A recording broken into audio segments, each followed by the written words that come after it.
How's it going, everybody? It's Prod here, and today I'm bringing you guys a video to look over the patch notes for the Ring City patch that's going to be coming out here on the 24th before the DLC comes out on the 28th. I don't usually do patch videos, but I thought this was kind of a special occasion. There's a lot of stuff. There's a lot of good stuff too that I'm sure a lot of people will be happy about. It might also be one of the last few patches that we see for Dark Souls 3. I'm not going to be mentioning everything because there is a lot of stuff, but mainly the important bits. Now, the first thing up top is increased frame rate performance for gameplay on PlayStation 4 Pro.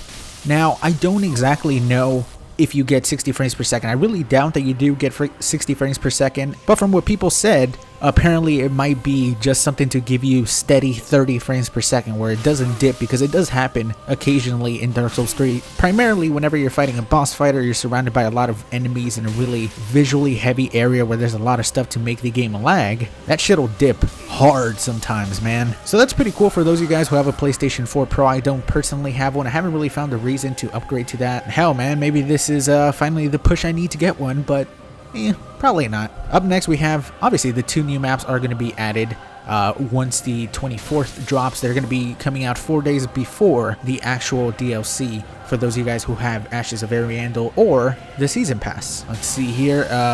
Added functions to Undead Match, where if password matching is used, players can split into teams. So basically all the features that we saw, for example, team passwords. So if you want to play with a team against random people, you're going to be able to do that. They also have a new system where you can set two different passwords. For example, if I was to do a stream and I was to do a 3v3, I could set two passwords. One password for people who want to play against me, one password for people who want to be on my team.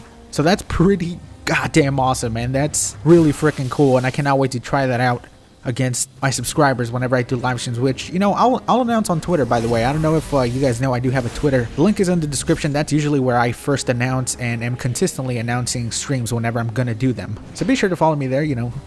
Shameless plug. Let's see, look for another good one. There's a couple ones that aren't really worth mentioning, like, you know, adding warning text whenever somebody drops too many items in one area. For example, if somebody meant to drop one item and they end up dropping like 40, it'll be like, hey, you just dropped a shit ton of these, you might want to pick them up. Fixed issue when player using Miracle Tears of Denial doesn't get attacked during online multiplayer session. I didn't really ever notice that often, and I didn't really think that was an issue. But it could possibly just be one of those situations where I didn't notice it, but it did actually happen. So that's good. And here is the most important parts: the weapon fixes, the weapon buffs, and nerfs. Let's start off right at the top. Improved attack power for daggers. In accordance with this fix, critical hit is decreased in order to make critical power the same as present. Pretty awesome. Looks like we're getting a nice power boost in daggers, which they definitely need, man. The only dagger that's worth using at this point is Corvian Dagger, and even that is kind of like, yeah. You saw me use it here in this video, but it is one of those weapons that's just not too great, and I'm glad, so happy they're buffing daggers.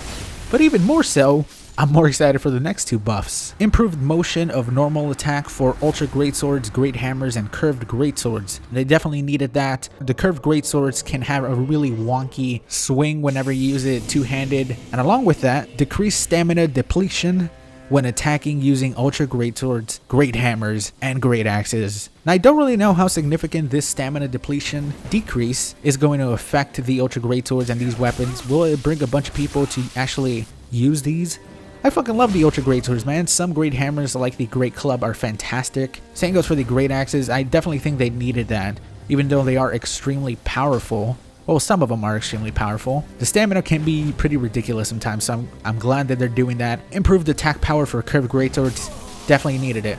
Definitely needed that because they're extremely slow. The only one that is really noticeable that is pretty damn strong is the Exile Greatsword. That one hits like a fucking tank, but it's so slow, and the only attack that you will see a lot of people spamming with that weapon is the running attacks, because the running attacks are so damn good for those weapons. So I'm glad they're getting a nice little power boost. And here is our first nerf, which I'm guessing is going to make a lot of people happy. Decreased motion of normal attack while dashing for katanas. Improved motion of any other normal attacks. The second part is good. The normal attacks for the katanas, again, similar to the curved greatswords, are a little bit wonky sometimes, especially when two-handing them. Not a lot of people will use them two-handed. I much prefer the one-handed moveset. But the nerf to the running attack, that's very surprising. I'm actually surprised they did that. One of the biggest problems for a lot of people was the washing pole running attacks that can be just ridiculous sometimes. I'm not entirely sure about this this nerf. I like that they did it, but I kind of wish they would have only done it for like the washing pole. Or like Onikiri no Badachi, like maybe both of those would be good. And just, you know, let the smaller ones get a little bit of extra help. That would have been nice because nobody uses them. But that's the first nerf we see.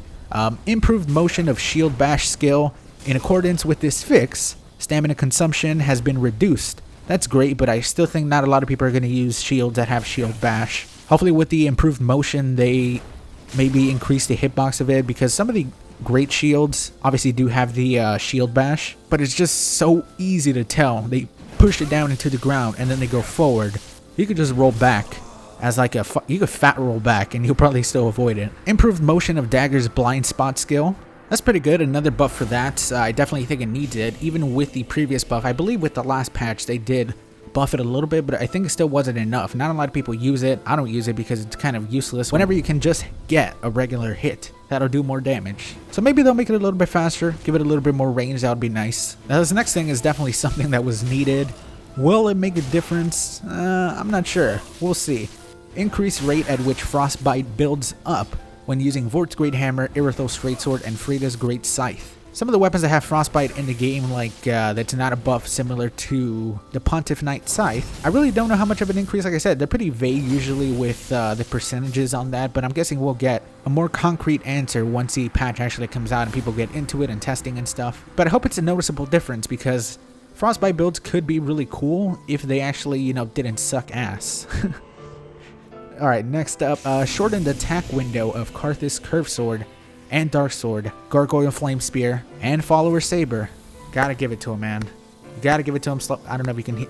Can you hear that clap?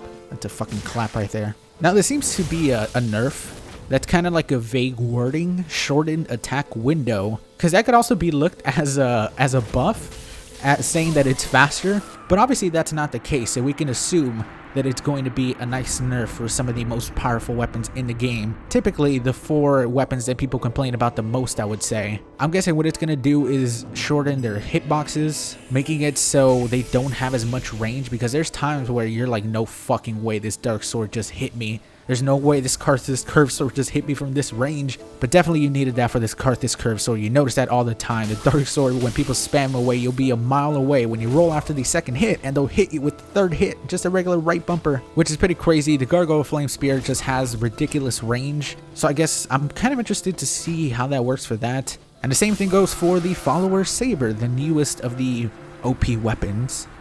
But I'm glad that they're doing something about these weapons, because they are pretty ridiculous sometimes. I hope that we get some people testing those whenever the patch comes out. Improved motion of Crescent Moon Sword skill, Crescent Blade, so the weapon art. I'm not exactly sure what they're going to do with that one. Maybe they make it a little bit faster. And it does okay damage, but most of the time you're not going to hit people with that. So I'm glad that they're doing something about that, even though not a lot of people use the Crescent Moon Sword. Especially when you have, on the other hand, the Moonlight Greatsword, which is also getting a buff. Improved motion of Moonlight Greatsword's weapon art, Moonlight Vortex. Shit, I didn't even know that's what that was called. And it's pretty funny, because just a couple days ago I was talking about how I just never use that, because I think it's kind of useless in a situation where you could just get a regular right bumper hit to do more damage, because you can usually hit people twice with that. But that's definitely good. I hope it's pretty good now and actually worth using. Improved focus point recovery effect on Executioner's Greatsword. Improved focus point decrease effect on Yorshka's Spear skill, which I have used, Yorshka's Spear. I believe for every single hit you decrease the other person's focus points, taking a little bit away every single time. Not super useful unless you're playing against a mage, but even then they could just chug and get it all back. So I wonder how much that's going to be. Improved motion and frost effect on Pontiff Knight Great Scythe skill, which is good. I'm glad that we're seeing a nice little change on Frostbites, because possibly people might be able to make Frostbite builds in the future. Because you already got a spell, we already got a buff for your weapon, and weapons that have Frostbite on them is just not great, and not really worth using. Improved motion of normal attack for Great Lance. Another one, another hit out of the park, man. The Great Lance is probably one of the most disappointing weapons in the game. Not to say that it's complete shit, because there's times where you'll get counter hits with that thing that just hit like a fucking tank. But I'm glad they're improving the motion of the normal attack. Again, maybe making it a little bit faster, maybe improving the animation to be better. So I'm very happy about that. Gonna give it another try once that patch comes out. Probably make another video on it. Fixed so that poise is applied during Great Lance two-handed attack. Another nice little buff for the Great Lance, considering it has fucking no poise at this point. Like no hyper armor at all. At least that's what I've noticed pretty much every single time that I use it. Fixed so that poise is applied during Dark Hand skill life drain. Definitely something that was needed. Having a big tanky build might actually be useful with the Great Lance and the Dark Hand now. Disabled parry during Pickaxe's two-handed attack. Now this is one of those things that has always kind of racked my brain. It's like pretty much every single Great Hammer, when you're two-handing it, is unparryable except for the Pickaxe, which this kind of makes me believe that that was never the intention and it was always a glitch. Because like myself, I'm sure most of you probably assumed, oh shit, that's just how it is, that's just how that weapon is. You can parry this one, you can't parry the others. So this is super weird to me, man. But they probably just thought, you know, oh, every other Great Hammer is unparryable. Why the fuck is this one parryable? And then they fixed it. Because there are some times that people are pretty damn good at parrying, could parry shit by sight, and this one is not super fast either. The Pickaxe is an amazing weapon, but not just against somebody with like a straight sword, but if you're going head to head against somebody and trading consistently, the Pickaxe is probably one of the best weapons in the game. The hits are just ridiculous when you have the Leo ring on there. Improved duration of perseverance effect, another good one, definitely needed. I think it lasts like 3 seconds. So I'm glad that's getting a nice little boost. It's going to help out the bigger weapons. And it's just going to make smaller weapons that already have perseverance just even more insane. For example, the mace. The refined mace on a quality build is just fucking crazy, man. It has perseverance. Whenever you use perseverance, your buff doesn't go away. And it's got that little hammer moveset with the third step in. Most of the time, you're going to hit people with those 3 hits on the little mace. And it's going to do about 1,000 damage. So yeah, that weapon's about to get fucking crazy. Fixed issue where one-handed attack motion of Crow Talons was incorrectly using animation for the fist. What the shit? I never noticed that. I've never had that problem with that weapon, but I don't really use it that often, so it's kind of understandable. Now here's another great one too that I'm super happy about. Improve the bleed buildup of blood infusions. Nobody uses blood infusions because it's nowhere near as good as Carthus Rouge. Reduce bleed buildup of weapons not infused with blood. So if you don't have a blood infusion, but you do have Carthus Rouge, is going to be a lot slower and a lot less effective.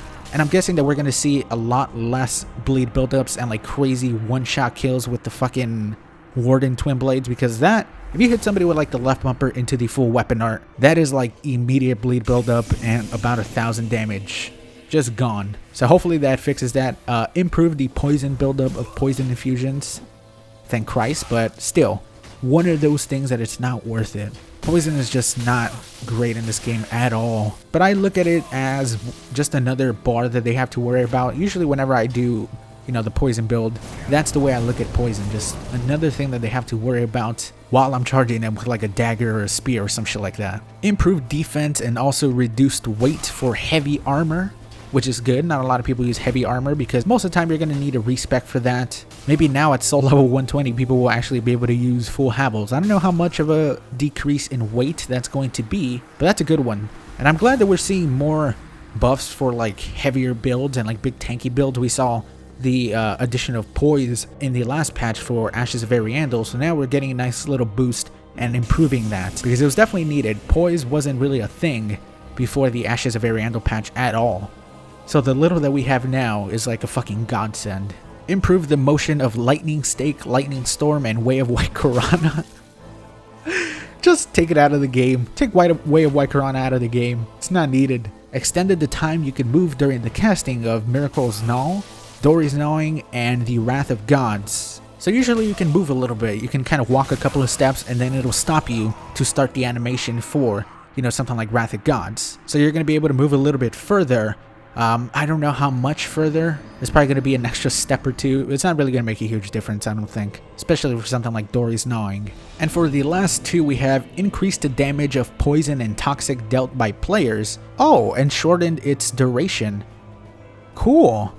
So that's great. I didn't even see that they were also having a nice little boost for poison and toxic. Hey, poison builds might be a thing. Yes, they're actually going to be fucking decent because they're so bad now. I really hope it's like 100 damage per second. No, I'm just kidding. It's not going to be that much. And I really don't hope it's that much. But I hope it's a nice little noticeable boost from like 2 damage every couple of seconds. And the final one, which is another awesome one, decreased rate at which blood builds up when using Carthage Rouge.